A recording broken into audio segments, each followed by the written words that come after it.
Hello, চলে এসেছি সরস্বতী পুজোর একটা ব্লগ নিয়ে। সকাল থেকে দারুণভাবে আমার শরীরটা খারাপ ছিল, মাথা ঘুরছিল, প্রচুর প্রবলেমস হচ্ছিলো, বাট তবুও আমি ভাবলাম একটু বেরোই। আর যেহেতু বাড়িতে পুজো হচ্ছে না, বাবা যেখানে পড়ায় এখন সেখানে পুজো হচ্ছিল, তো আমি পুজো অঞ্জলি কিছুই দিতে পারবো না, তো তবুও ভাবলাম মায়ের একবার দর্শন তো করে আসাই যায়। তো শুধু মাকে দর্শন করলাম। তারপর আমার বন্ধুর বাড়ি ওই পাড়াতেই ছিল, তো ওখানে গিয়ে ওর সাথে গল্প টল্প করলাম, ওখানে খেয়ে নিলাম, তারপরে ওখান থেকে আবার বেরিয়ে পড়লাম।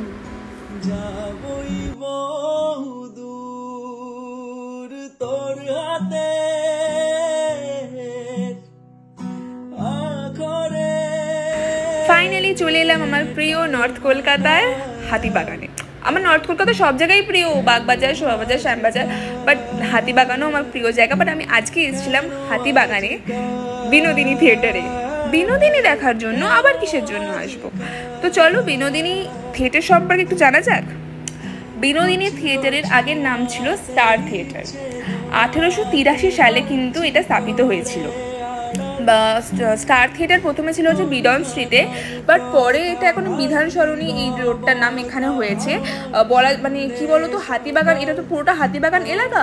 এর যে অরবিন্দ সরণি আর বিধান সরণির একদম সংযোগ স্থল যাকে বলে, সেখানে অবস্থিত। এর সব থেকে কাছের মেট্রো যে শোভাবাজার মেট্রো, তোমরা যদি শোভাবাজার সুতানুটিতে নামো, ওখান থেকে জাস্ট 10 টাকা ভাড়া, একদম অটো মেট্রো স্টেশনের গায়ে থাকে। তো ওখান থেকে অটো নাও, 10 টাকা ভাড়া দিয়ে এই থিয়েটারে বা বিনোদিনী থিয়েটার, এখন তো বিনোদিনী থিয়েটার নাম হয়েছে, তো আমি বিনোদিনী থিয়েটারই বলবো, সেখানে চলে আসো। পাশেই রয়েছে নটি বিনোদিনী মেমোরিয়াল আর্ট গ্যালারি। এখানে যখন এক্সিবিশন হয় তখনই ঢুকতে দেওয়া হয়, কোনো প্রাইস লাগে না। তো যাই হোক, বিনোদিনী থিয়েটার যেটা বলছিলাম, ইচ্ছা ছিল বিনোদিনী থিয়েটারই বিনোদিনী দেখবো, সেটা করতে পেরেছি। 1990-এর দশকে জানো এই থিয়েটারটা পুড়ে গেছিল, পরে আবার এটাকে বানানো হয়েছিল, নির্মাণ করা হয়েছিল 2000-এর দশকে। তখন বাইরের যে স্থাপত্যটা তোমরা দেখলে সেটা সেম পুরনো রাখা হয়েছে, বাট ভেতরটা একদম নতুন করে দিয়েছে, এটা আমি জানতে পেরেছি, নতুন করে দিয়েছে। তো এই বিনোদিনী থিয়েটার বা স্টার থিয়েটার এই যে হয়েছে না, তার স্পেশাল ক্রেডিট যাকে দেওয়া হয় তিনি হচ্ছেন নটি বিনোদিনী।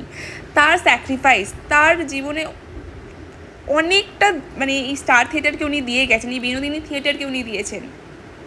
আজকে বিনোদিনী থিয়েটার হয়েছে, স্টার থিয়েটার হয়েছে শুধুমাত্র নটি বিনোদিনীর জন্যই। তার প্রচুর স্যাক্রিফাইস রয়েছে, তাই ভাবলাম নটি বিনোদিনীর জীবন এখানে এত ভালোভাবে এই সিনেমাটা তো ফুটিয়ে তোলা হয়েছে, তার স্যাক্রিফাইসগুলো দেখানো হয়েছে, জীবনে সে কতটা স্যাক্রিফাইস করেছিল এই স্টার থিয়েটারের পিছনে।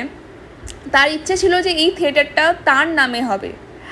আজ 141 বছর পর ফাইনালি তার এই ইচ্ছাটা পূরণ হয়েছে। আজকে এই থিয়েটার তার নামে জানা যাবে, বিনোদিনী থিয়েটার নামে জানা যাবে, যেটা তার ইচ্ছা ছিল, যার জন্য তিনি এত স্যাক্রিফাইস করেছিলেন, প্রচুর স্যাক্রিফাইস করেছিলেন উনি। তো ফাইনালি আজকে স্টার থিয়েটার বিনোদিনী থিয়েটার হচ্ছে, এটা সত্যি এত ভালো লাগছে ভেবে। ঠাকুর শ্রী রামকৃষ্ণ পরমহংসদেব স্বয়ং এসেছিলেন নটি বিনোদিনীর চৈতন্য লীলা দেখে, আর তাকে আশীর্বাদও করেছিলেন। তো এই ঘটনা নয় আরেকদিন বলবো আমি, নটি বিনোদিনীর জীবনের ঘটনা, যদি তোমরা শুনতে চাও। তো আমি খুব ইন্সপায়ার হয়েছি। যদি তোমরা বিনোদিনী দেখতে চাও না, এখনও সময় আছে, যাও গিয়ে বিনোদিনী দেখো। আমি তো মনে করেছিলাম বিনোদিনী দেখবো তো বিনোদিনী থিয়েটারে বসেই দেখবো। তো খুব ভালো লেগেছে আমার সিনেমাটা, রুক্মিণীর অ্যাক্টিংও খুব ভালো লেগেছে। ছোট্ট করে একটু রিভিউ দিয়ে দিই বলো সিনেমার, দারুণ লেগেছে। তারপর দেখলাম হঠাৎ করে রুক্মিণীরও সারপ্রাইজ হল ভিজিট হলো, তো সেটা দেখেও খুব ভালো লাগছিলো, যে আনএক্সপেক্টেড জিনিস, মানে আমার সন্ধেবেলাটা খুব ভালো কেটেছে জানো। সিনেমাটাও আমি জাস্ট দেখে শুধু কেঁদেছি, অ্যান্ড তারপরে রুক্মিণীর হল ভিজিট। তো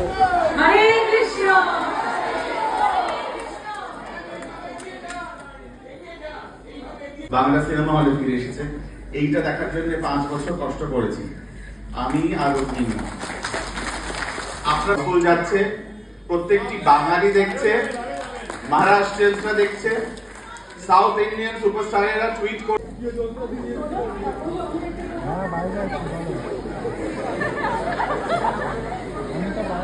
সবাই আসছে তো,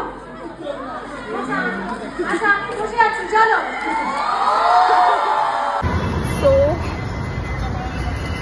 এই কবে আমি বিনোদিনী দেখে বেরিয়ে আমি আগে অটো নিয়েছি, বিকজ আমার দেরি হয়ে গেছে। আজকে আমি রুক্মিণীকে দেখলাম, অ্যান্ড ইটস আনএক্সপেক্টেড টু, মানে রুক্মিণী যে আসবে একদম আনএক্সপেক্টেড ছিল। 7:30 মুভিটা শেষ হয়ে গেছে, তো ওখানে কিছুক্ষণ টাইম কাটিয়ে নিলাম। তারপরে আমি আগে অটো করে চলে এসেছি, বাস ধরবো, ততক্ষণ তোমার সাথে কথা বলে নিই। দ্য মুভি ওয়াজ অসম। আমি চাইলেই বিনোদিনী আমার আশপাশের কোনো থিয়েটারে দেখতে পারতাম, বাট আমার মনে হলো যে না, বিনোদিনী যখন দেখবো তো বিনোদিনী থিয়েটারেই দেখবো। তার একটা আত্মজীবনী, তো তার থিয়েটারে বসে না দেখলে হয়? তো অ্যান্ড রুক্মিণীর আসাটা একদমই আনএক্সপেক্টেড। সকাল থেকে আমার শরীরটা শরীরটা এতটা খারাপ, আমি আজকে অঞ্জলিও দিতে পারিনি, পুজোও দিতে পারিনি ফর সাম রিজন। তো বাট আমার সিনেমার যেহেতু টিকিট কাটা ছিল, আমার না একটা টাইমে না পুরো মাথা ঘুরছিল, বাট যেহেতু সিনেমার টিকিট কাটা আছে, আমি র্যাপিডো করে এসেছি, এখন বাসে করেই বাড়ি ফিরবো। তো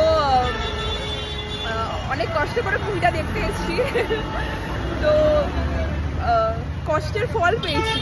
রুক্মিণীকে দেখতে পেয়েছি, ওর সাথে সেলফি তুলতে পেরেছি, ওর বক্তৃতা শুনতে পেরেছি। তো ওর her acting was amazing, outstanding. After a long time আমি এত ভালো বাংলা মুভি দেখলাম। আমি লিটারেলি পুরো সিনেমাতে কেঁদেছি। এক একটা সিন এত সুন্দরভাবে ফুটিয়ে তোলা হয়েছে, যেটা নটি বিনোদিনী সম্পর্কে আরও ভালোভাবে জানা গেছে। সো সব কিছু মিলিয়ে 10 out of 10।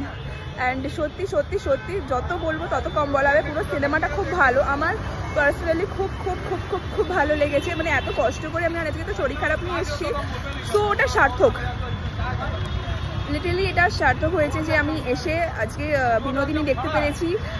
এত ভালো একজন অভিনয়, মানে অ্যাক্টিং দেখতে পেরেছি, এত ভালো একটা অ্যাক্টিং, এত ভালো গল্প, এত ভালো বায়োপিক হয়েছে বিনোদিনীর, ওনার সম্পর্কে আরও ভালোভাবে জানতে পেরেছি।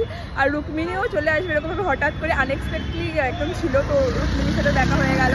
তো সব কিছু মিলিয়ে the day was so much perfect, so perfect.